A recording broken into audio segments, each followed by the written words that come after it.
澳洲 AI 矯齒及矯形中心提供成人同埋兒童矯齒服務，團隊擁有豐富臨床經驗，利用先進人工智能為你打造自信笑容。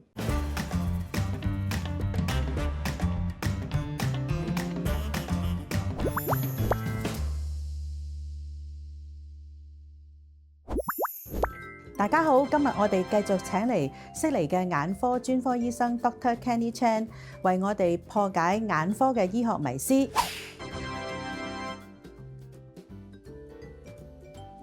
上一集我哋初步了解咗一啲眼科嘅資訊，今集我哋要破解嘅醫學迷思係白內障要熟咗先至做手術。Dr. Kenny 啊，我媽咪咧係有白內障㗎，咁係咪真係要等到熟咗先可以做㗎？嗱，白內障咧係一個好普遍嘅問題。我哋隻眼睛裏邊咧係有一個晶體喺度咧，幫我哋啲光線聚焦嘅。咁個晶體本身應該係完全透明嘅，但係我哋個個人到年紀大啲嘅時候咧，個晶體都會開始變朦。咁朦咗個晶體就叫做白內障。咁需要處理嘅方法咧，就係將呢個朦咗嘅晶體攞走，換一個新嘅人工晶體落去，咁睇嘢就會清楚翻㗎啦。咁同埋白內障手術咧係做一次嘅啫，新個晶體咧係用一世㗎啦，唔會需要再換嘅。咁乜嘢叫做熟啊？白內障變熟咧，即係話等到佢視力好差嘅時候先至去做手術。咁20-30年前個白內障手術嘅科技唔係好好，個結果睇嘢都唔係好清楚嘅。咁當然等到你視力好差先做啦。咁同埋公立醫院亦都會為咗保留資源咧，係盡量推遲做手術嘅時候。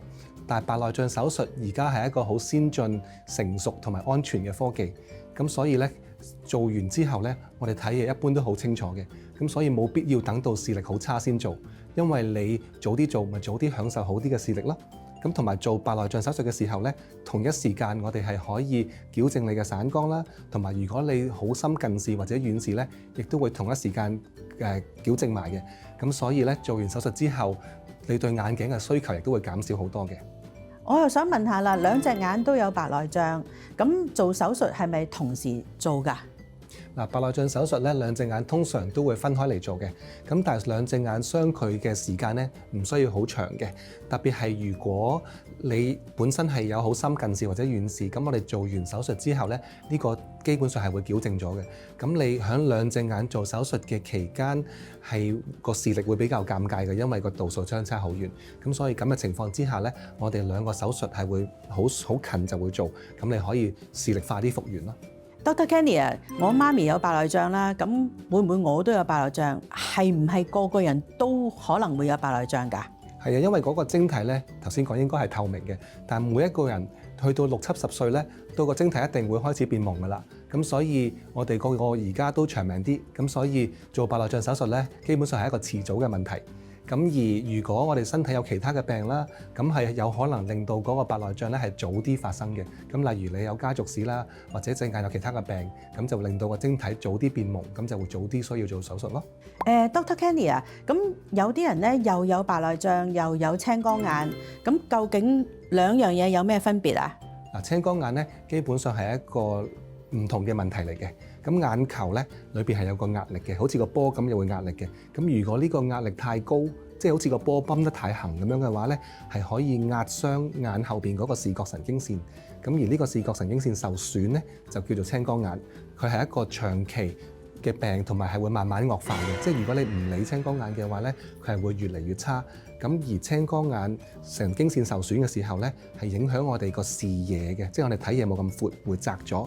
而我哋白內障咧係影響我哋中間睇嘢嘅視力，咁所以兩個咧係唔同嘅問題嚟嘅。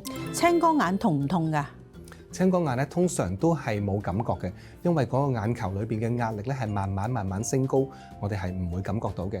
但係有一款青光眼咧係叫做急性青光眼，即係嗰個壓力突然之間升到好高，咁個眼球咧係會好痛啦，會變紅啦，會影響我哋嘅視力，咁係嚴重到咧係好多時會需要叫救護車去醫院嘅嘢嚟嘅。哦，唔怪得有啲人咧就話突然之間咧要去揾醫生啦，因為佢覺得隻眼好痛啦。係啊，呢個係一個唐人比較多嘅問題嚟嘅。咁但係通常嘅青光眼咧都係一個慢性長期病嚟嘅。我明啦。Dr. Kenny 啊，觀眾咧有啲問題問啊，佢哋話咧做咗白內障手術咧就唔可以耷低頭，唔可以濕水，有好多嘢咧都唔做得嘅。咁究竟係咪真㗎？嗱，我頭先講過咧，白內障手術咧係好安全，所以出問題嘅機會係好細嘅。咁其實咧，我哋做完手術之後，沖涼啊、洗頭啊，啲水喺外邊流過咧係冇所謂嘅，係唔會增加細菌感染嘅機會。咁而咧，我哋通常都會叫你一個禮拜唔好做啲粗重嘢。咁但係其實咧，耷低頭啊、行行企企啊、喺屋企啊、煮飯食飯咧，呢啲係冇所謂嘅，係唔會傷害到隻眼嘅。咁但係好似滴眼藥水要滴好耐㗎，係咪啊？做完手術之後咧，係需要滴眼藥水滴1個月。呢嗰啲咧，通常都係消炎藥嚟嘅，係幫助隻眼去復原。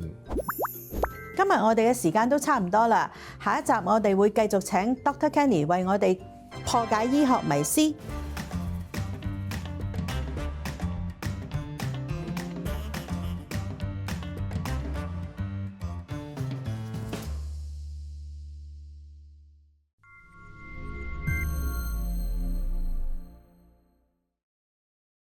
澳洲 AI 矯齒及矯形中心提供成人同埋兒童矯齒服務，團隊擁有豐富臨床經驗，利用先進人工智能為你打造自信笑容。